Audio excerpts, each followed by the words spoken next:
KGF అనే ఒక cinema వచ్చింది ఆ మధ్య. ఒకటి కాదు 2 పార్ట్లు, 1, 2 అని.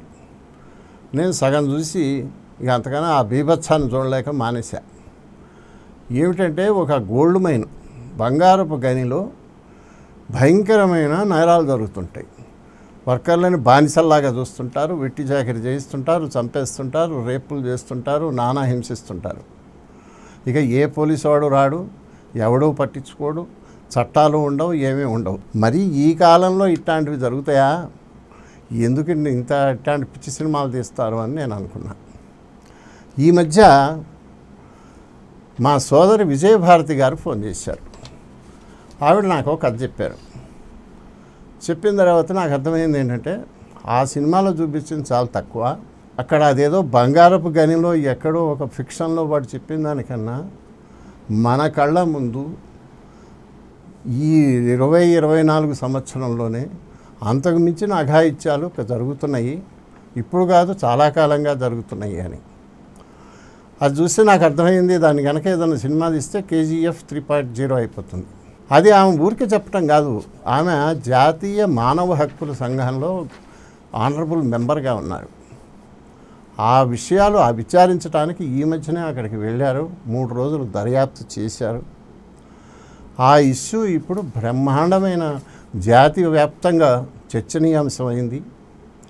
ఇప్పుడు జరిగే పశ్చిమ బెంగాల్ ఎన్నికల్లో అదే ప్రధాన అంశమైంది. అది ఆ బీభత్స ప్రధానమైన కథ నేను చెప్పే కన్నా వారిని నేను ఆహ్వానించాను. వారి మాటల్లోనే విందాం. నమస్కారం అండి. నమస్తే అండి. నమస్తే విజయభారతి గారు. మీరు ఇంతకుముందు రాష్ట్రీయ సేవికా సమితి దానిలో మీరు ఒక వీరనారి, వీర మహిళగా నేను చూశాను. కానీ మొన్న ఈ మధ్య మీరు జాతి మొత్తాన్ని దృష్టిని ఆకర్షించినటువంటి ఈ సందేశ్ ఖాళీ కలకత్తా దగ్గర ఉన్న దాని విషయంలో మీరు వెళ్ళారు, దర్యాప్తు చేశారు కదా. ముందు బ్రీఫ్గా అసలు ఏమిటి ఆ కథ, అక్కడ ఆ పరిస్థితులు ఏమిటి, మీ దృష్టికి ఏమొచ్చింది అన్నది కొంచెం వివరంగా చెప్పండి మన వాళ్ళకి. నమస్కారం సార్. నాకు మన యొక్క ఇదం బ్రాహ్మ్యం మాధ్యమంగా మన శ్రోతలందరినీ కూడా కలిసినట్టు గొప్ప భాగ్యాన్ని నాకు కలిగించారు. ఈ జరిగినటువంటి అంశాన్ని వాళ్ళ ముందుకు తీసుకొచ్చేటువంటి ఒక సదవకాశం కూడా ఇది నాకు. ఎందుకంటే జాతిలో ప్రతి ఒక్కరికి తెలియాల్సిన విషయం ఇది. సందేశ్ ఖాళీ అనేది ఒక దివి లాంటిది. అది దీవి అంటారు కదా, దీవి లాంటిది అది. ఒక విధంగా దివి కూడా.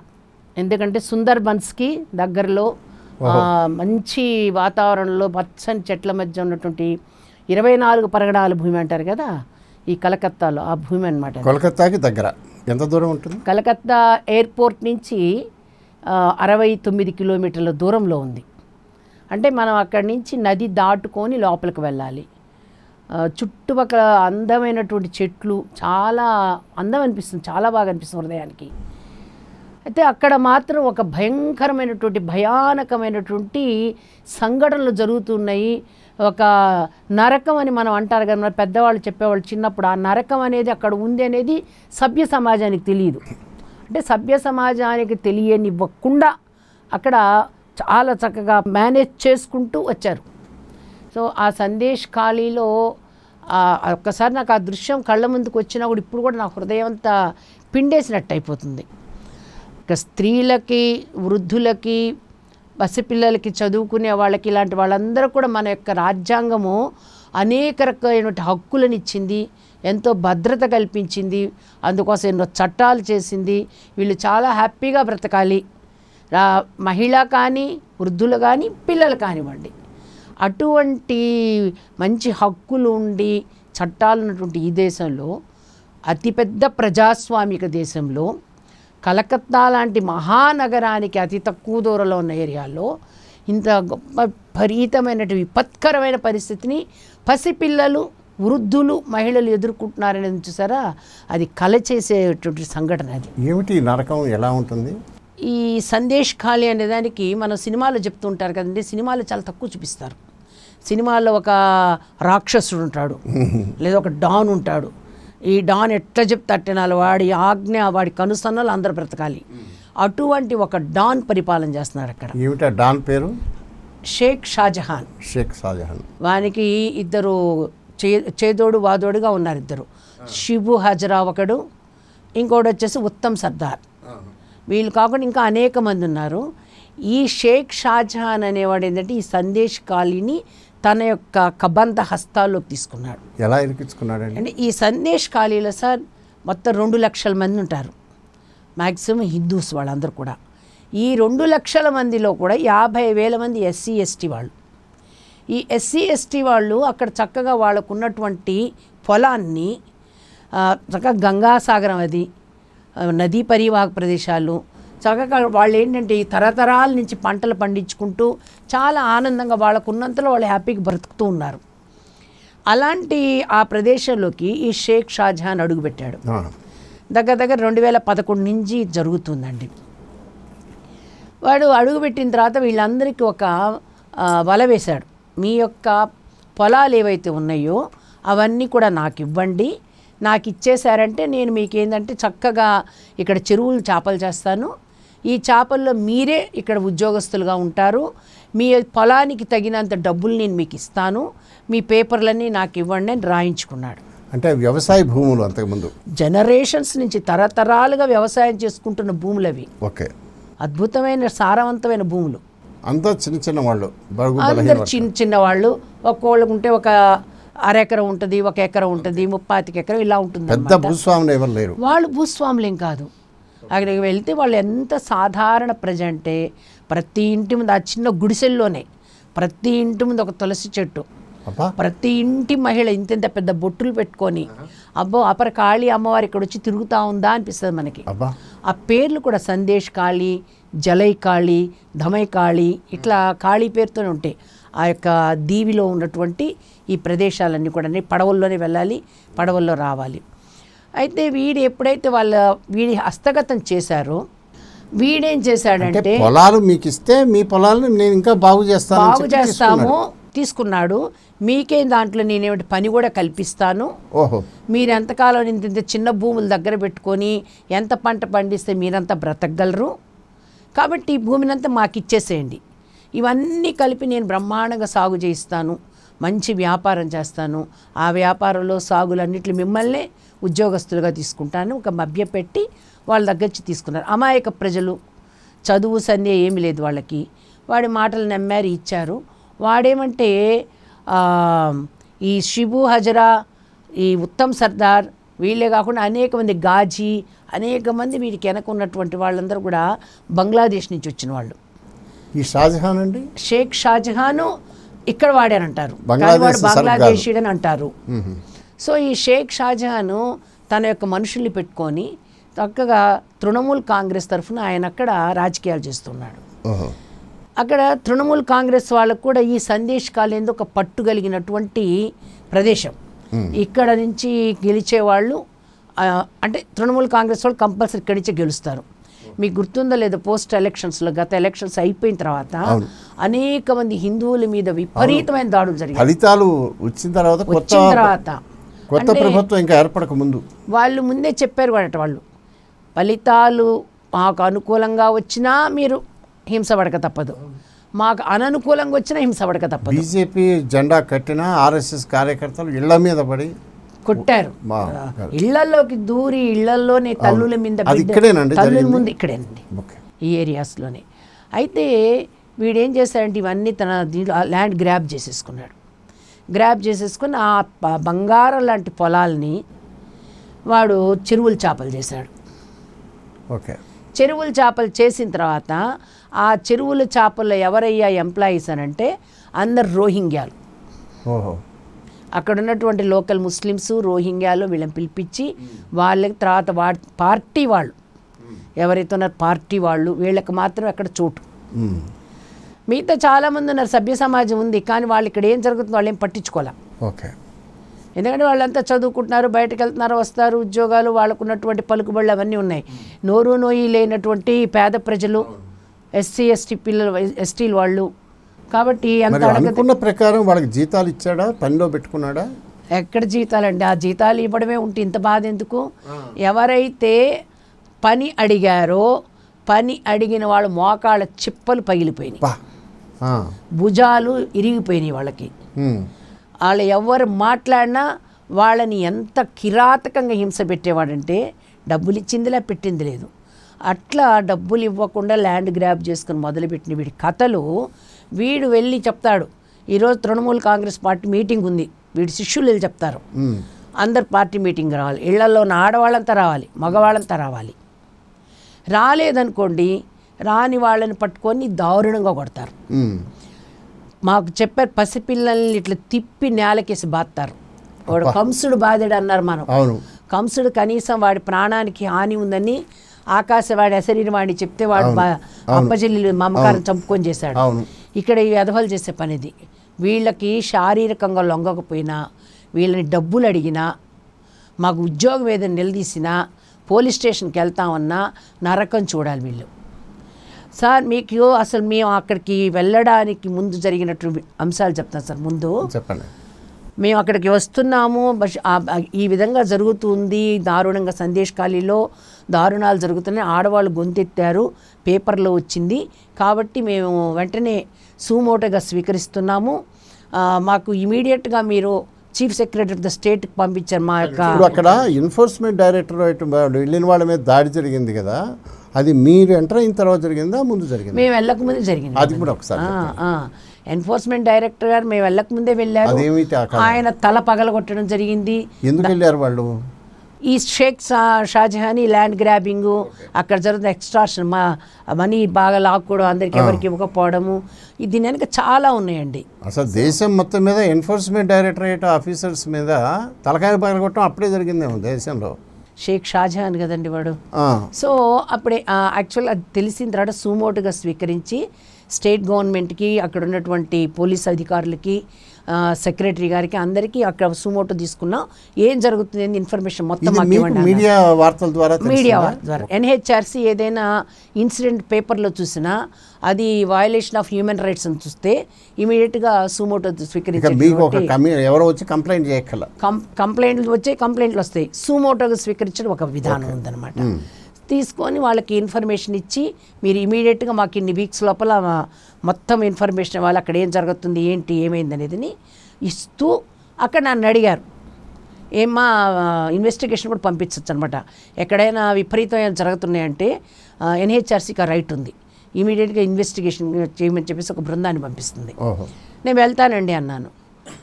నేను కమిషన్ మెంబర్గా నాతో పాటు ఒక ఎస్పీ, ఒక డిఎస్పీ, ఒక సిఐ, ఒక ఎస్ఐ, వీళ్ళ నలుగురు కూడా నాతో పాటు వచ్చారు. నాతో పాటు ఎప్పుడు ఉంటుందన్నమాట మా స్నేహితురాలు కుమార్తె వేద సంహిత అని తను కూడా వచ్చింది. మేము అందరం వెళ్ళామండి.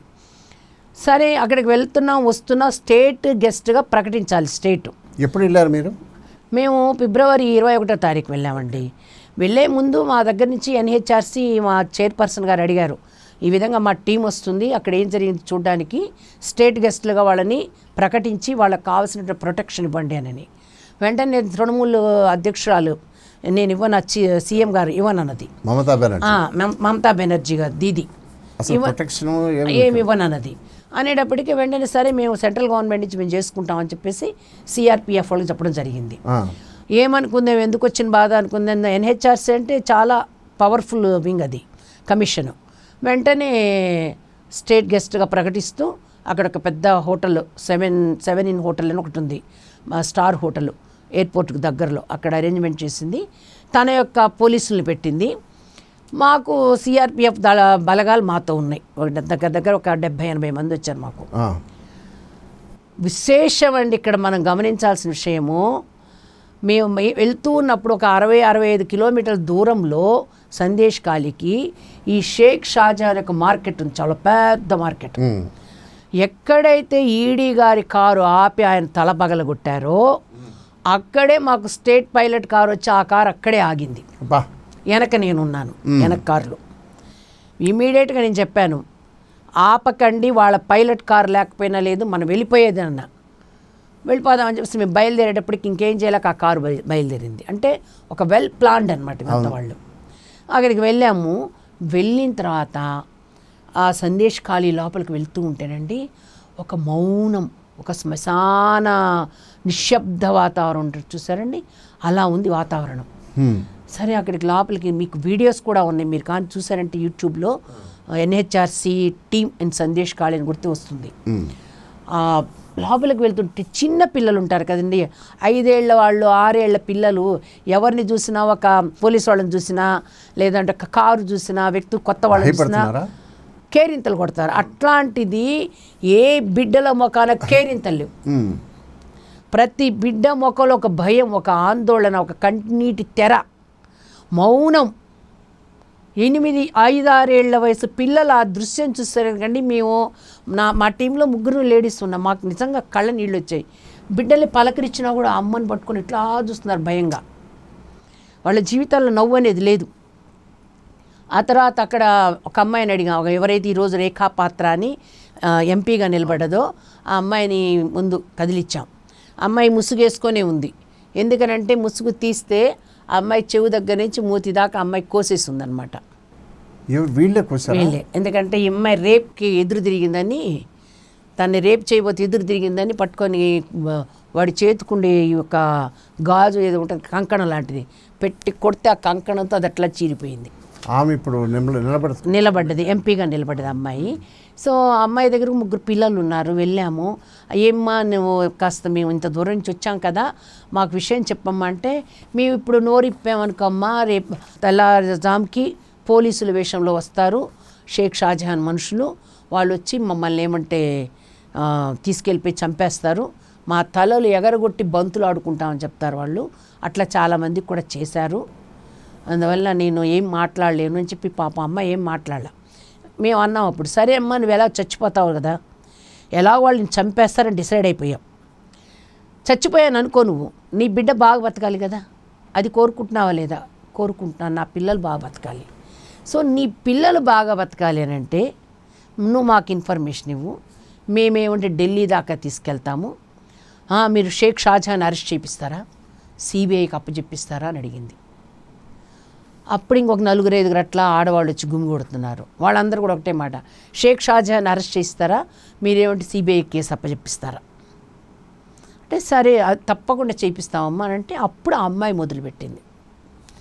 ఆ అమ్మాయి చెప్పడం మొదలుపెట్టేసరికి చుట్టుపక్కల వాళ్ళందరూ వాళ్ళ ఫారాల్లో వాళ్ళ దగ్గర ఫామ్స్ అన్నీ పట్టుకొచ్చారు. వాళ్ళకి జరిగిన బాధలంతా కూడా ఒక్కడొక్కరు చెప్పడం మొదలుపెట్టారు. ఆ సందేశ్ ఖాళీలో ఈ ల్యాండ్స్ తీసేసుకున్న తర్వాత వాళ్ళకి డబ్బులు ఇచ్చేది లేదు, పని ఇచ్చేది లేదు. వాళ్ళని ఎదురు తిరిగి అడిగితే తలలు పగలు కొట్టడము, ఆడవాళ్ళని ఎత్తుకెళ్ళిపోవడము, చంపేయడము, పిల్లల్ని కొట్టడం, ఇది ఒక వింగ్. ఇది ఒక టైప్ ఆఫ్ హింస. రెండో హింస, తృణమూల్ కాంగ్రెస్ పార్టీ మీటింగ్ జరుగుతుంది, రావాలి కబురు. అన్నం తింటున్నా, ఒంట్లో బాగలేకపోయినా మగవాళ్ళు ఆడవాళ్ళు అందరూ వెళ్ళిపోవాలి. ఏ ఇంట్లోంచైనా ఎవరైనా ఆడవాళ్ళు మేము రామన్నారంటే ఒక 10 మంది గూండాలు వచ్చేసి ఆ అమ్మాయిని ఎత్తుకొని వెళ్ళిపోతారు. ఆ మీటింగ్ దగ్గరికి వెళ్ళిన తర్వాత వాళ్ళందరికీ వంట చేసి పెట్టాలి ఈ ఆడవాళ్ళు. మగవాళ్ళు వచ్చేసి అన్నీ అందుబాటు చేస్తూ ఉండాలి. వాడు కొంతమందిని ఐడెంటిఫై చేసుకొని వీళ్ళని ఉండమంటాడు. ఉండమన్నప్పుడు ఈ అమ్మాయిలు ఉండకపోతే వాళ్ళ పెద్దవాళ్ళని అక్కడ వాళ్ళ ముందే కూర్చోబెట్టి కొడతారు. ఈ హింసలు పడలేక లొంగిపోయేవాళ్ళు కొంతమంది, ఎదురు తిరిగి హింసలు పడ్డవాళ్ళు కొంతమంది. ఈ విధంగా వాడు ఐడెంటిఫై చేయడము, వాళ్ళంతా వాళ్ళకి సుఖాన్ని అందించాలి. ఎదురు తిరిగితే నరక యాతన చూపిస్తారు. ఆ విధంగా ఒక అమ్మాయి ఇంట్లో అయితే వాళ్ళ మామగారిని తీసుకెళ్ళిపోయారు. మామగారు పెద్దవాడు, 70 ఏళ్ళు 72 ఏళ్ళు ఉంటాయి అతనికి. అతన్ని తీసుకెళ్ళిపోయి, నీ మామ ఇక్కడ ఉన్నాడు, నువ్వు వచ్చి ఇప్పుడు సరెండర్ అవుతావా లేదా? వెళ్ళి బతిమిలాడింది. అందరి ముందు చీరబట్టలాగారు అమ్మాయిని. వాళ్ళ ఎట్టైనా తప్పించుకొని మొత్తానికి వాళ్ళ మామగారిని కూడా తప్పించుకొని తీసుకొచ్చుకుంది. నెక్స్ట్ డే వాళ్ళ మామని పట్టుకెళ్ళారు, ఈ అమ్మాయిని కూడా తీసుకెళ్ళిపోయి గ్యాంగ్ రేప్ చేశారు. సో ఎవరు మాట్లాడడానికి ఈ భయానికి, ఈ రేప్స్కి భయపడి, ఈ యొక్క విపరీతమైన హింసకు భయపడి అక్కడ ఉన్నటువంటి మగవాళ్ళంతా బ్రతకాలి కదా, పిల్లల్ని బ్రతికించుకోవాలి కాబట్టి ఊళ్ళు వదిలిపెట్టి వెళ్ళిపోయారు. తమిళనాడు, ఒరిస్సా, ఆంధ్ర, తెలంగాణ ఇలాంటి ప్రాంతాల్లో వాళ్ళందరూ కూడా, కర్ణాటక, అక్కడ పని చేసుకొని 4 రూపాయలు ఇంటికి పంపించుకుంటారు. వయసులో ఉన్న అబ్బాయిల్ని అమ్మాయిల్ని వాళ్ళు వదిలిపెట్టరు. అందుగురించి వాళ్ళని దూరంగా హాస్టల్స్కి పంపించుకున్నారు, ఖాళీ చేశారు. చిన్న పిల్లల్ని పెట్టుకొని, పెద్దవాళ్ళని పెట్టుకొని వాళ్ళు అక్కడ ఉంటున్నారు. ఇంత ప్రాణాంతక పరిస్థితులు ఎందుకు ఉంటున్నారంటే, ప్రతి వ్యక్తికి కూడా తాను నమ్ముకున్న భూమి మీద, తరతరాల నుంచి వచ్చిన భూమి మీద ఒక ఆశ ఉంటుంది. ఈ రోజు కాకపోయినా రేపైనా మంచి రోజు రాదా, మా బిడ్డలకి ఈ భూమి దొరకకుండా పోతుందా, ఇది ఆశ. ఆ ఆశతో ఇంకా వాళ్ళు అక్కడే ఉన్నారన్నమాట. అన్ని హింసలు పడతారు. ఎంతమంది ఉంటారండి అక్కడ? మొత్తము ఎస్సీ ఎస్టీ జనాభా ఉండేది 50,000 మంది అండి.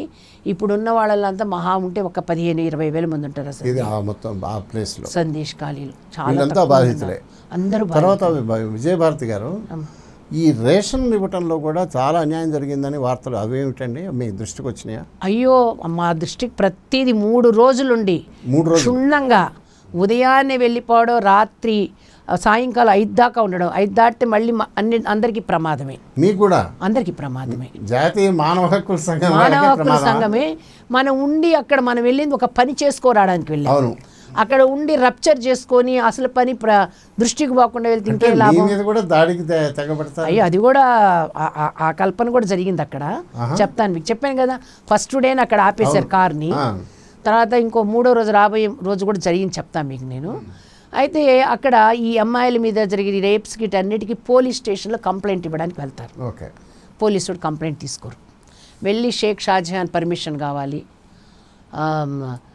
హజరా యొక్క పర్మిషన్ కావాలి, సిబు హజరా పర్మిషన్. వాళ్ళు కానీ తీసుకోమంటే మేము తీసుకుంటాం. గవర్నమెంట్ ఎంప్లాయీస్, పోలీస్ డిపార్ట్మెంటు వాడిని చూడగానే ఒక కాన్ఫిడెన్స్ రావాలి, ఒక ధైర్యం రావాలి, నాకేం జరిగిన రక్షణ ఇస్తాడనేటువంటి నమ్మకం ఉండాలి. అలాంటి పోలీస్ వ్యవస్థ ఈ మహిళలు ఎవరు వెళ్ళినా, మగవాళ్ళు వెళ్ళినా కేసులు బుక్ చేసేవాళ్ళు కాదు. గట్టిగా నిలబడి అడిగితే వాళ్ళని కొట్టేవాళ్ళు పోలీసులు. ఇక రేషన్ విషయానికి వస్తే, ఒక కుటుంబానికి 20 కిలోల రేషన్ వచ్చిందనుకోండి, అందులో 15 కిలోల రేషను షేక్ షాజహాన్కి ఇచ్చేయాలి. 3/4. ఎందుకంటే తర్వాత తెలిసింది కొన్ని కోట్ల రేషన్ స్కాములు జరిగాయి అక్కడని. ఎందుకంటే బంగ్లాదేశ్కి వెళ్ళిపోద్ది రేషన్. అక్కడ ఉన్నటువంటి వాడి టీఎంసీ నాయకులుగా వచ్చి అక్కడ ఉండి రేపు దొంగ ఓట్లు వేయాలి కదా, ఈ రోహింగ్యాలకు అందరికి వెళ్ళిపోద్ది. సో అక్కడ జరిగిన విషయం నేను మీకు స్పష్టంగా చెప్తున్నాను. అక్కడ వీళ్ళ నోళ్ళు కొట్టి, వీళ్ళ కడుపు మీద కొట్టి వాళ్ళని బ్రతికిస్తున్నారన్నమాట. ప్రధానమంత్రి మాధ్యమంగా, మన సెంట్రల్ గవర్నమెంట్ మాధ్యమంగా వస్తున్నటువంటి 4,000 రూపాయల పెన్షన్, ఈ పేదవాళ్ళకి ఇచ్చే డబ్బు ఏదైతే ఉంది 4,000 రూపాయలు స్కీమ్ ప్రకారం, ఆ 4,000 వాళ్ళ పేర్ల మీద పడిపోద్ది. అక్కడ బ్యాంకుల్లో ఉన్నటువంటి ఖాతాలన్నీ వీళ్ళ పేర్లే. వాళ్ళు డ్రా చేసుకునేటప్పుడు వీడి ముందు డ్రా చేసుకోవాలి, వీడి మనుషుల ముందు. 3,500 రూపాయలు వాళ్ళకి ఇవ్వాలి. ఈ నిరుపేదలకు 500 రూపాయలు మిగిలేది. 3,500 వాడికి ఇచ్చేయాలి, వీళ్ళకి మిగిలేదు 500. వాడి మనసుకి ఎప్పుడు మీటింగ్ అనిపిస్తలేదా, ఒక అమ్మాయి మీద మనసు పోయింది, ఆడవాళ్ళ మీద మనసు పోయింది, ఎవరో వచ్చారు, వాళ్ళని ఆనందపరచాలి, స్కూల్లో గంట కొట్టేస్తారు, స్కూల్ పిల్లలంతా వెళ్ళిపోవాలి. ఆ స్కూల్ ఒక బారు, వేశ్యాగృహం అయిపోవాలి. డిపార్ట్మెంట్లో, గవర్నమెంట్ డిపార్ట్మెంట్లో ఎవరు నోరిప్పడానికి లేదు. ఏ ఒక్క పత్రకారుడు లోపలికి వచ్చేదానికి లేదు. వీళ్ళతో ఎవరు మాట్లాడడానికి లేదు. వీళ్ళు ఎవరితో మాట్లాడుతున్నారు, ఎవరు వచ్చి వెళ్ళారు. 365 రోజులు కన్నేసి ఉంటారు. రాత్రిపూట ఎవరైనా వచ్చి మాట్లాడి వెళ్తే రాత్రి 2 గంటల 3 గంటల సమయంలో పోలీసు వాళ్ళ వేషంలో వస్తారు. మిమ్మల్ని రమ్మన్నారు, స్టేషన్కి రండి, బయటకు వస్తే ఎత్తుకొని వెళ్ళిపోతారు అంతే. వీళ్ళ తరఫున మాట్లాడడానికి గవర్నమెంట్ ఎంప్లాయీస్ కానివ్వండి, పొలిటికల్ పార్టీస్ వాళ్ళు కానివ్వండి, ఏదైతే పరిపాలన చేస్తూ ఉందో ఆ పార్టీ వాళ్ళు అష్యూరెన్స్ ఇవ్వాలి. ఎవరు వచ్చి వీళ్ళతో మాట్లాడేవాళ్ళు లేరు. వీళ్ళకి ఏమైనా బాధ ఉందా ఏమి అడిగేవాళ్ళు లేరు. పైపెచ్చు వాళ్ళు ఏమైనా గొంతు బయటికి తీసుకొచ్చి అరిచిన, బాధ చెప్పుకున్న ఇన్ఫర్మేషన్ అక్కడికి లీక్ అయినా వెంటనే ఏంటంటే అక్కడి నుంచి గవర్నమెంట్ నుంచి వచ్చేటటువంటి మాట, ఈ తృణమూల్ కాంగ్రెస్, మమతా బెనర్జీ వీళ్ళంతా అనే మాట, వాళ్ళందరూ కావాలని సృష్టిస్తున్నారు. చాలా శాంతియుతంగా ఉంది అక్కడ ఏం పర్వాలేదు. ఇప్పుడు మీరు చెప్పినవన్నీ రికార్డ్ అయినాయా మీ జాతీయ మానవ హక్కుల సంఘం? అన్నీ రికార్డ్ అయినాయండి. పోలీసు వాళ్ళని కూడా నిలబెట్టి దులిపామండి, రికార్డ్ చేశారు. వాళ్ళ దగ్గర నుంచి స్టేట్మెంట్స్ కూడా తీసుకున్నాం. ఎప్పుడైతే మొదటి రోజు మేము ఉన్నామో ఇంకా ఒక్కరోజే ఉంటారులే అనుకున్నారు. అంతకు ముందు రోజు నేషనల్ కమిషన్ ఫర్ విమెన్ వాళ్ళు వచ్చారు, చాలా లిమిటెడ్ దీంట్లో వాళ్ళు మాట్లాడుకోగలిగారు. ఆ తర్వాత బీజేపీ మహిళా మోర్చా వాళ్ళు వచ్చారు, ఎవరెవరు ఎన్జిఓస్ వచ్చారు, national commission for scheduled cost అందరు వచ్చారండి. ఎవరిని కూడా ఎంటర్ కానివ్వరు, ఎవరు లోపలికి రావడానికి లేదు. పోలీస్ ముందే అక్కడ దీది యొక్క పోలీస్ ముందు అక్కడే ఉంటారు. వాళ్ళు ఎవరిని మేము చూసాం. ఇప్పుడు మీకు జరిగినట్టే వాళ్ళకి సహాయ నిరాకరణ ఆ కమిషన్లకు కూడా జరిగినాయా? ఇంకా వాళ్ళకి కంప్లీట్ సహాయ నిరాకరణ, వాళ్ళు రావడానికి లేదు. మేమంటే మాకు పవర్ ఉందని పంపించారు. పవర్ ఉంది కాబట్టి. ఓకే, వాళ్ళకి ఉండొచ్చు పవర్, కానీ ఎన్హెచ్ఆర్సీకి ఉన్న స్పెషల్ పవర్ ఏంటండి? ఎన్హెచ్ఆర్సీ ఏంటంటే అందులో మెంబర్స్ అంతా కూడా సుప్రీంకోర్టు జడ్జి లెవెల్ అండి వాళ్ళకి. తర్వాత మినిస్టర్ ఫర్ స్టేట్ అండి వీళ్ళందరికీ కమిషన్ మెంబర్స్. రెండవది వచ్చేసి ఏమంటే ఎన్హెచ్ఆర్సీ ఎవరినైనా పిలిపించే రైట్ ఉంది దానికి. గవర్నమెంట్ ఎంప్లాయీస్ సరిగ్గా ప్రజల యొక్క రైట్స్ వయలేట్ అయినప్పుడు వీళ్ళు స్పందించలేదు, ప్రజలు అడిగినప్పుడు వీళ్ళు స్పందించలేదన్నప్పుడు ఈ యొక్క చీఫ్ సెక్రటరీ నుంచి అందరిని పిలిపించి మాట్లాడే రైట్ ఉంది ఎన్హెచ్ఆర్సీకి. ఓకే, పోలీస్ డిపార్ట్మెంట్ వాళ్ళందరినీ ఇన్ఫర్మేషన్ అడిగే రైట్ ఉంది.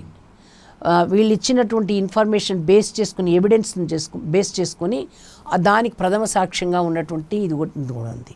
సరే, మీ 3 రోజుల ఎంక్వైరీ తర్వాత ఏమైందండి? మేము 3 రోజులు ఎంక్వైరీ చేసామండి. ఎంక్వైరీలో మేము ఫస్ట్ డే ఎంక్వైరీ అయ్యేటప్పటికీ అప్పుడు వీళ్ళు క్యాంప్స్ పెట్టారు పోలీసు వాళ్ళు.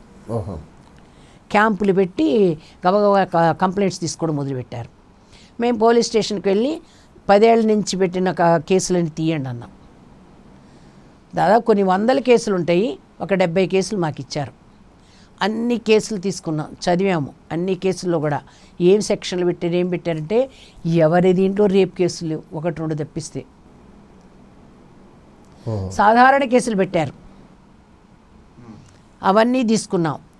వీళ్ళు ఇచ్చిన ప్రీవియస్ కంప్లైంట్స్ ఉంటాయి కదా, అసలు కంప్లైంట్లు, ఆ కాపీలు తీసుకున్నాం. అకార్డింగ్ దట్ కాపీ ఏం సెక్షన్స్ వస్తాయో మేము చూసి చెప్పాం, అవి కూడా తీసుకున్నాం. మేము అక్కడ కమిషన్లో మేము సబ్మిట్ చేసాం అన్నీ. అవన్నీ కూడా కలకత్తా హైకోర్టు కూడా పంపించారు ఎవిడెన్స్ కింద. మేము వేసిన అయ్యే కూడా అక్కడ అలౌ అయింది. సో పోలీస్ డిపార్ట్మెంట్ని అడిగాం, మీరు ఎందుకున్నారు ఇక్కడ?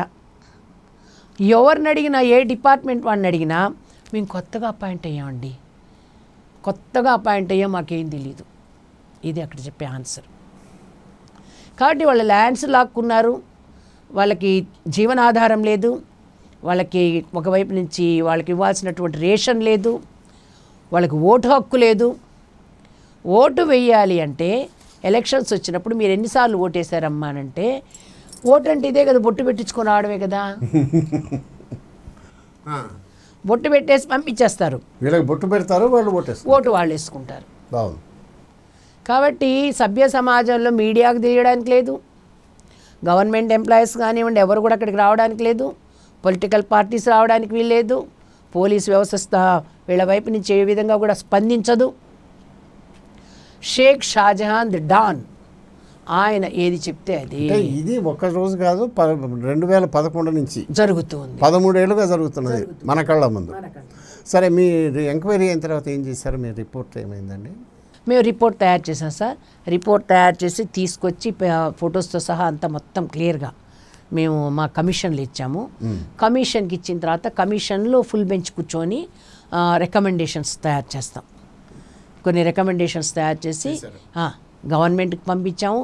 మా ఫుల్ ఇన్వెస్టిగేషన్ రిపోర్ట్ మొత్తం కూడా, ఇది హైకోర్టులో ఉంది కేసు, హైకోర్టుకు పంపించాము.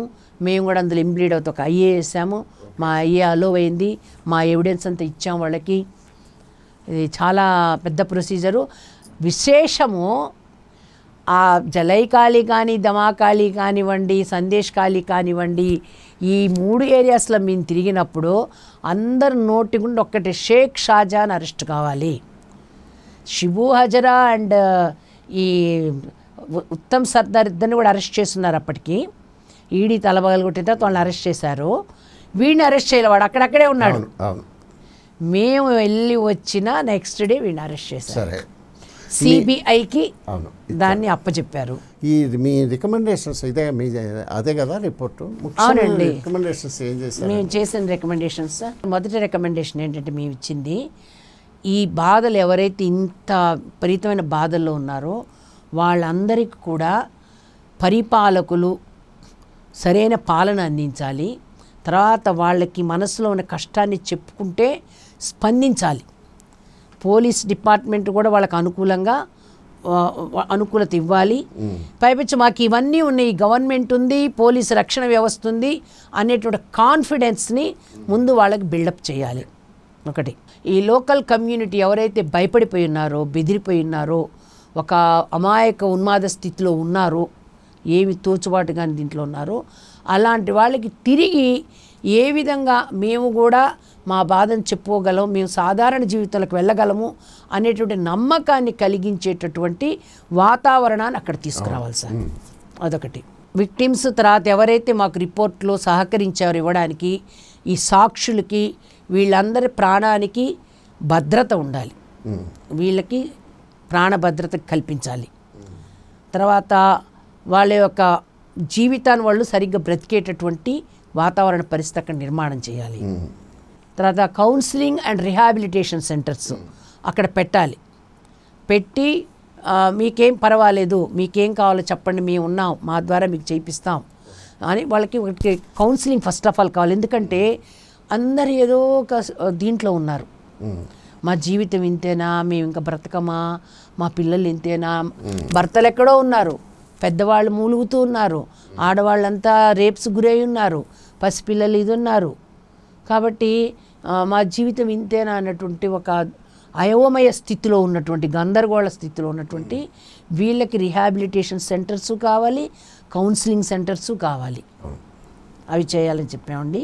తర్వాత తరతరాల నుంచి ఏదైతే ల్యాండ్ వీళ్ళు పెట్టుకొని బ్రతుకుతూ ఉన్నారో తిరిగి వాళ్ళ ల్యాండ్ వాళ్ళకి ఇప్పించేయాలి. ల్యాండ్ గ్రాబ్ చేసేసుకున్నాడు, ఇన్నేళ్ల నుంచి వీళ్ళ చేత పని చేయించుకుంటున్నారు, పనికి రమ్మంటారు, చలి బయటకు వెళ్ళలేరు, ఆ సమయంలో పనికి రాము అన్నారనుకోండి వాళ్ళని కట్టెలు పట్టుకొని తరుముకుంటారండి. ఆ కట్టెలు పట్టి తరుముకుంటే ఆ పాపం పరిగిస్తున్న వాళ్ళ నీళ్ళలోకి నెట్టేస్తారు. ఒంటి మీద ఉండేదే బట్ట వాళ్ళకు ఒక గోచుకుంటూ ఉంటుంది మగవాళ్ళకి, ఆడవాళ్ళు కూడా చాలా పాపం ఇదిగా వాళ్ళు ఇబ్బంది అనిపిస్తుంది, తీసుకెళ్ళి నీళ్ళలో తోసేస్తారు. ఆడ మగ పసిపిల్ల తేడా లేకుండా ఆ చలిలో అర్ధరాత్రి నుంచి తెల్లవారేదాకా వాడు ఉంటాడు, పోతాడు, అట్లా ఉండాల్సింది. కాబట్టి వీళ్ళకి రావాల్సినటువంటి ఏదైతే డబ్బు వాడి దగ్గర ఉండిపోయిందో అదంతా వాళ్ళకి ఇప్పించాలి. గవర్నమెంట్ స్కీమ్స్ ఏవైతే ఉన్నాయో ఈ గవర్నమెంట్ స్కీమ్స్ అన్నీ కూడా వాళ్ళకి అందుబాటు చేసే విధంగా ఒక వ్యవస్థ నిర్మాణం చేయాలి అక్కడ. ఇవి మీ రికమెండేషన్. మరి ఇంకా ఉన్నాయండి మా రికమెండేషన్లో. ఇంపార్షియల్ ఇన్వెస్టిగేషన్ జరగాలి. కంప్లైంట్స్ అన్నీ కూడా వీడికి భయపడి ఇన్వెస్టిగేషనో లేదంటే తృణమూల్ కాంగ్రెస్ అధికార పార్టీకి భయపడి ఇన్వెస్టిగేషన్ కాదండి, వీళ్ళ పట్ల సరైన దిశలో వీళ్ళకి న్యాయం జరగాలి, అందుకు తగినట్టుగా ఇన్వెస్టిగేషన్ జరగాలి. ఇప్పటివరకు ఇచ్చిన కంప్లైంట్స్ అని పక్క పెట్టారు, ఆ కంప్లైంట్స్ అన్నీ తీసుకోవాలి, అసలు కంప్లైంట్ తీసి సరైనటువంటి సెక్షన్స్ని అక్కడ ఇచ్చేయాలి. అదేవిధంగా అవేర్నెస్ ప్రోగ్రామ్స్ పెట్టాలి అక్కడ. వాళ్ళు దేశ పౌరులు, వాళ్ళకి హక్కులు ఉన్నాయి, వాళ్ళు హాయిగా బ్రతకాలి. ఎవరిని వాళ్ళకి పిల్లలకున్న హక్కులు పిల్లలకు తెలియాలి, ఎడ్యుకేషన్ విషయంలో వాళ్ళకున్న హక్కులు తెలియాలి, గవర్నమెంట్ ఇస్తున్న అన్ని విషయాలు వాళ్ళకి తెలియాలి. సో వాళ్ళ బ్రతుకు వాళ్ళు ఆనందంగా బ్రతికేటువంటి అవేర్నెస్ క్యాంప్స్ ఇవి పెట్టాలండి అక్కడ. దానికోసం ఎక్కువ మంది ఎన్జిఓస్ కూడా అక్కడ పనిచేయాలి. అవసరమైతే కొంతమంది ఎన్జిఓస్ ఆ ఏరియాస్ని అడాప్ట్ చేసుకొని కూడా పనిచేయాలి, అటువంటి పరిస్థితి ఉంది అక్కడ. తర్వాత అక్కడ 100, 112 అనేసి మనకి ఎమర్జెన్సీ ఇది ఉంటుంది కదా, అవి కూడా అక్కడ కనపడలేదు అక్కడ. అవి కూడా తిరిగి అక్కడ సరిగ్గా పని చేయాలి. ఆ వ్యవస్థ పేరుకుంది, పని చేయవంతే, అవి పని చేయాలి. ఆ పనిచేసే విధంగా అక్కడ ఉన్నటువంటి అథారిటీస్ ఆ రెస్పాన్సిబిలిటీ తీసుకోవాలి. తర్వాత వాళ్ళకి ఎంప్లాయ్మెంట్ కోసంగా వొకేషనల్ ట్రైనింగ్ క్యాంప్స్ కూడా పెట్టాలి. అదొకటి ఇచ్చామండి మేము. దానికోసంగా చుట్టుపక్కల ఇండస్ట్రీస్ని, బిజినెస్ ఇలాంటి వాళ్ళు ఉంటారు కదండి, వాళ్ళ లోకల్ వాళ్ళని అడిగి వాళ్ళకి ఎంప్లాయ్మెంట్ కూడా ఇప్పించాలి. వొకేషనల్ కోర్సు పెట్టాలి, లోకల్ ఇండస్ట్రీస్లో బిజినెస్ పీపుల్తో మాట్లాడి వాళ్ళకు ఒక జీవన ఆధారాన్ని ఇప్పుడు అర్జెంటుగా వాళ్ళకి ఇవ్వాలి. తర్వాత వాళ్ళ ల్యాండ్ వాళ్ళ అగ్రికల్చర్ ల్యాండ్ వాళ్ళకి ఇవ్వాలి. చెరువులు చేపలు చేశారు, ఇంకెక్కడైనా ఇప్పించండి వాళ్ళకి. వీళ్ళకి జీవనాధారానికి చీప్ రేట్స్లో ఇప్పుడు ప్రస్తుతం తక్కువ ధరకి వాళ్ళకి సరుకులన్నీ అందుబాటు కావాలి. వాళ్ళ ఇల్లు, వాళ్ళ వాకిలి, వాళ్ళ పరిస్థితి, వాళ్ళ ఒంటి మీద బట్ట, వాళ్ళ ఒంటి శరీరంలో ఉన్న కండ చూసిన తర్వాత అసలు సభ్య సమాజంలో మనం నిజంగా ఉన్నామా, అసలు మన సభ్య సమాజంలో బ్రతకడానికి మనకి అర్హత ఉందా అనిపించింది నాకు. అవును. మన దేశంలో, మన సమాజంలో ఒక ఏరియాలో ప్రజలు ఈ విధంగా వాళ్ళ పరిస్థితి ఇంత దౌర్భాగ్యం హీనంగా ఉందనంటే అసలు మనకి మాట్లాడే అర్హత ఉందా అని కూడా అనిపించిందండి. సమాజాన్ని గమనించుకోకుండా ఉన్నా, సోషల్ రెస్పాన్స్ లేకుండా ఉన్నా ఈరోజు అక్కడ జరిగింది. సందేశకాలి ఆడవాళ్ళు నోరిప్పి బయటకు వచ్చారు కాబట్టి వాళ్ళ వెనక కొంతమంది ఏదో విధంగా కొన్ని శక్తులు, దైవీయ శక్తులు లాంటివి పనిచేసాయి కాబట్టి ఈరోజు మొత్తం ప్రపంచం ముందుకు వచ్చింది. ఇక్కడ సెంట్రల్ గవర్నమెంట్ ఉన్నది, అక్కడ సెంట్రల్ గవర్నమెంట్ గట్టి పవర్ఫుల్గా ఉన్నది కాబట్టి వాళ్ళు ఆ మాత్రం ధైర్యం చేయగలిగారు. అదే కనుక లేకపోతే ఇక్కడ ఈ తృణమూల కాంగ్రెస్ వాళ్ళు ఇంతకాలం చేసిన అరాచకం ఎప్పటికీ అలాగే జరిగేది కదా. తర్వాత విజయభారతి గారు ఒక విషయం అండి, మరి వీళ్ళు మామూలుగా ఒకప్పుడు ఇవి వ్యవసాయ భూముల్ని వాళ్ళు సాల్ట్ వాటర్తో నింపేసి బలవంతంగా మార్చారు కదా, భూములను చెడగొట్టి. అవునండి. ఇప్పుడు మళ్ళా వాటిని పునరుద్ధరించాలి కదా. అవి సారవంతమైన నేల చేయాలంటే దానికి చాలా పెద్ద ప్రొసీజర్, చాలా టైం తీసుకుంటుంది. మా రికమెండేషన్ అందుకే వాళ్ళకి ఇవి ఒకటి చేస్తూ వాళ్ళు బ్రతకడానికి అగ్రికల్చర్ ల్యాండ్ ఇవ్వండి. రెండవది మరి వీళ్ళకి జరిగిన అఘాయిత్యాలు జరిగినాయి కదా, మోకాలు చిప్పలు పగిలిపోయినాయి అంటున్నారు, భయంకరమైన నేరాలు అఘాయిత్యాలు ఎన్నో జరిగినాయి కదా, వీటికి శిక్షలు పడాల్సిందే, శిక్షలు పడాలి. ఇక్కడ దీని విషయంలో ఇప్పుడు మీరు రికమెండేషన్ ఇచ్చారు, ఇక్కడతో national human rights commission rule అయింది, ఇప్పుడు చట్టము దాని పని చేసుకుని శిక్షలు పడాలి. ఇక్కడ చిత్రం ఏమవుతున్నదంటే మీ పని మీకు ఫిబ్రవరిలో మీ దృష్టికి వచ్చింది, ఈ ఎన్ఫోర్స్మెంట్ డైరెక్టరేట్ నుంచి వెళ్ళిన అధికారిని తలకాయ పగలగొట్టిన తర్వాత ఇది పెద్ద ఇష్యూ అయింది. ఇష్యూ అయిన తర్వాత దీన్ని ఇక్కడ కలకత్తా హైకోర్టులో పిటిషన్ పడ్డది, ఇది సిఐడి నుంచి సిబిఐకి మార్చాలి అని. మార్చారు. హైకోర్టు వాళ్ళకి డైరెక్షన్ ఇచ్చింది, ఇచ్చి ఇది సిఐడి నుంచి సిబిఐకి అప్పచెప్పండి అని, ఫలాని సాయంత్రం 4:30 కల్లా అప్పచెప్పండి అని. వీళ్ళు హ్యాండ్ ఓవర్ చేసుకోవడానికి సిబిఐ వాళ్ళు వెళ్ళారు. వాళ్ళు మేము ఇవ్వము, హైకోర్టు చెప్పినా సరే ఇవ్వము, మేము సుప్రీంకోర్టుకు పోతున్నాం అన్నారు. సుప్రీంకోర్టుకు పోయారు. సుప్రీంకోర్టు అన్నది అసలు అది ప్రైవేటు ఇండివిజువల్స్ సంబంధించి మీ స్టేట్ గవర్నమెంట్కి ఏమిటి ఇంట్రెస్టు, అసలు ఇది మీరు ఎందుకు పట్టించుకోవాలి, మేము ఇందులో ఇంటర్ఫీర్ కాము, హైకోర్టు చెప్పినట్టు నడవాలి అన్నారు. రేపు జూలైకి వాయిదా వేశారు. అందుకని సిబిఐ హ్యాండ్ ఓవర్ చేసుకున్నది. ఆ సిబిఐ చేతిలో వాళ్ళు వెబ్సైట్ ఏదో ఓపెన్ చేసి కంప్లైంట్ చేస్తే 900 ల్యాండ్ గ్రాబ్ కంప్లైంట్స్ వచ్చినాయి. మీరు అన్నవి 1-2 కాదు, 900 వచ్చినాయి. అలాగే 100 మంది ఆడవాళ్ళు వాళ్ళు మాకు లైంగిక అత్యాచారాలు మాకు జరిగినాయి, మమ్మల్ని ఈ రకంగా జరిగినాయి అనేది వాళ్ళు చెప్పారు. ఈ 100 కేసుల్లో హైకోర్టు అనేది 1% న్యాయం ఉన్నా, నిజమున్నా, 100లో ఒక్కటి అంటే ఒక్కటిది ఉన్నా అది షేమ్ఫుల్, అంతకన్నా సిగ్గుచేట ఏం లేదయా, దీనికి ఎందుకు అడ్డం పడుతున్నారని హైకోర్టు అన్నప్పటికీ కూడా ఇప్పటి వరకు కూడా ఆ మమతా బెనర్జీ గవర్నమెంటు, ఆ తృణమూల కాంగ్రెస్ వాళ్ళు అడ్డం తిరిగి ఇప్పటికైనా సిగ్గు ఉండాలి కదా, కనీసం ఇప్పుడన్నా వాళ్ళ సంగతి బయటపడదని. అది కాకుండా ఇప్పుడు ఇది మిమ్మల్ని అడగాల్సిన ప్రశ్న, ఇప్పుడు వాళ్ళనేది ఏమిటంటే ఇదంతా కూడా బీజేపీ కావాలని ఎన్నికల ప్రచారం కోసం చేస్తున్న దుర్మార్గము. ఈ అత్యాచారానికి గురైన వాళ్ళందరూ ఎవరి మీద మేము ఏ విధమైనది ఏం లేదు, వాళ్ళందరినీ ఆడకూతుర్లని పువ్వుల్లో పెట్టి మేము చూసుకుంటున్నాము, వీళ్ళ మీద తప్పుడు ఆరోపణలు తెల్ల కాగితం మీద ఆ బీజేపీ మీరు అన్నారు రేఖా పాత్ర ఉన్నారు కదా, వీళ్ళు ఆమె ఎవరో పాయలి అని ఒక ఆమె ఉందట, వీళ్ళు వచ్చి మోసం చేసి తెల్ల కాగితం మీద సంతకం పెట్టించుకొని మీకేదో స్కీములు ఇస్తాం, డబ్బులు ఇస్తామని చెప్పి మాకు పోయి అక్కడేమో పోలీస్ స్టేషన్లో మా మీద లైంగిక అత్యాచారం కంప్లైంట్ చేశారు. ఇగో వాళ్ళందరూ వీళ్ళు పోయి వాళ్ళందరి మీద ఒత్తిడి తెచ్చారు, బలవంతాన కేసు విత్డ్రా చేయిస్తున్నారు. ఇగో వాళ్ళందరూ వాళ్ళంతటా వాళ్ళు స్వచ్ఛందంగా కేసు మానేసుకుంటున్నారు. ఇదంతా బీజేపీ వాళ్ళు చేస్తున్నటువంటి దుష్ప్రచారము అంటున్నారు. దీన్ని మీరేమంటారు? సార్, నేను నేషనల్ హ్యూమన్ రైట్స్ కమిషన్ మెంబర్గా ఆ యొక్క టీం మా చైర్పర్సన్ గారు ఇన్వెస్టిగేషన్ పంపిస్తే వెళ్ళాము. ఈ రాజకీయ పార్టీలతోటి రాజకీయాలతో సంబంధం లేదు మాకు. అక్కడ ఏ గవర్నమెంట్ ఉందో కూడా మాకు అవసరం లేదు.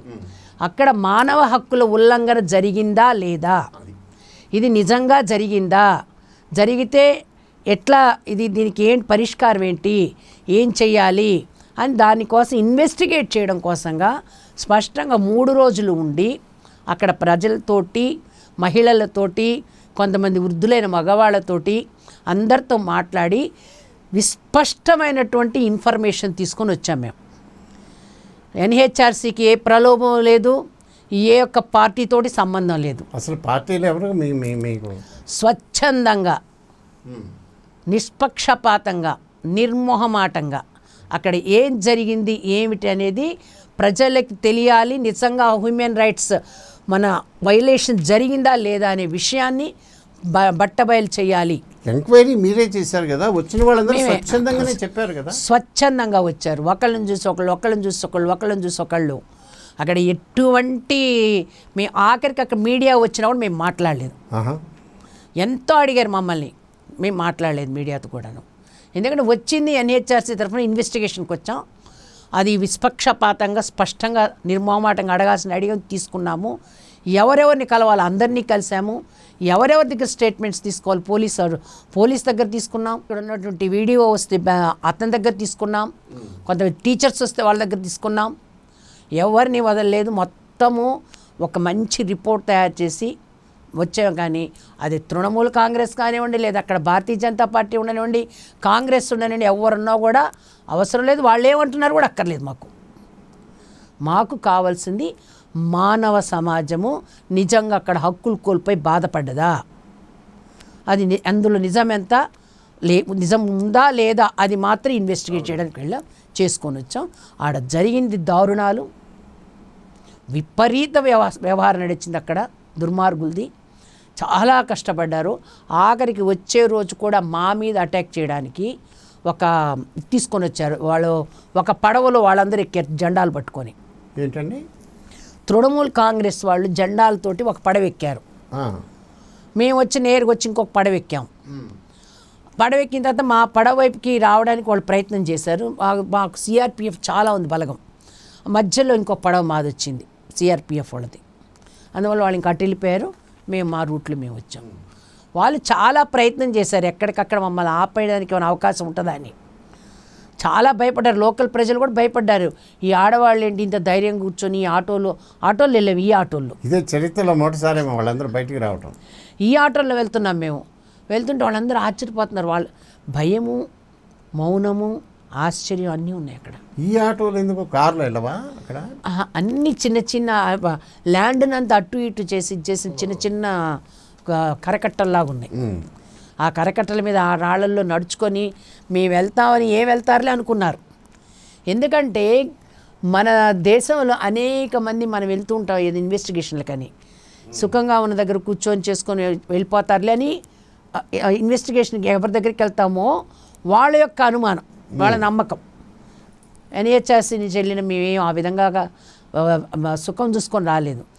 ఎక్కడైతే మట్టిలో కూర్చోవాలో మట్టిలో కూర్చున్నాం, ఇరిగిపోయిన కుర్చీల మీద కూర్చున్నాం, నిలబడే ఉన్నాము. అన్ని రకాలుగా కూడా మేమేంటే ఆ బాధితులతో పాటు కలిసిపోయాము. వాళ్ళకు ఒక ఆశ్వాసన ఇచ్చాము, వాళ్ళకు ఒక ప్రేమ అభిమానం కలిగేటట్టు మాట్లాడాము. మొత్తం ఇన్ఫర్మేషన్ తీసుకొని వచ్చాము. చాలా బాగా మంచి పని చేశారండి విజయభారతి గారు. ఇది మనకు తెలియకుండానే ఇంత ఘోరాలు జరుగుతున్నాయి అని అంటే వీళ్ళకే కనుక రేపు రాజ్యాధికారం దేశంలోనే వస్తే ఇక సందేశ ఖాళీలు దేశమంతా వస్తాయి. అక్కడ జరిగింది ఎక్కడైనా జరగవచ్చు కదా. సభ్య సమాజానికి మీరు చక్కటి హెచ్చరిక చేశారు. సందేశ్ ఖాళీ విషయంలో సార్ కోర్టులలో కూడా చాలా బాగా మాట్లాడుతున్నారు, వీడియోస్ వస్తున్నాయి. మేము వేసిన పిటిషన్ స్వీకరించారు. తర్వాత వచ్చేసి మా డాక్యుమెంట్స్ అన్నీ పంపించాము మేము.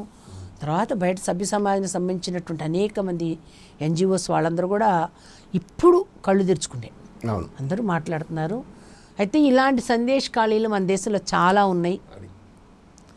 అందువల్ల మనం అది కాస్త గమనించుకొని ఒక సోషల్ రెస్పాన్సిబిలిటీ ఉంది నాకు సోషల్ లింక్ ఉండాలి, సమాజంతో నేను కలిసిపోవాలి అనే భావన నిర్మాణం కాకపోతే ఎవరు ఎప్పుడు ఏ విధంగా బాధలు పడాల్సి వస్తుందో తెలియదు. మంచిదండి. మరి విజయభారతి గారు, చక్కటికి మీరు జాతీయ మానవ హక్కుల సంఘం సభ్యురాలైనందుకు మంచి పని చేశారు. మా అందరికీ కూడా గర్వపడేట్టుగా ఒక చక్కటి విషయాన్ని బయటికి తెచ్చారు. ధన్యవాదాలు. నమస్తే సార్. నమస్తే.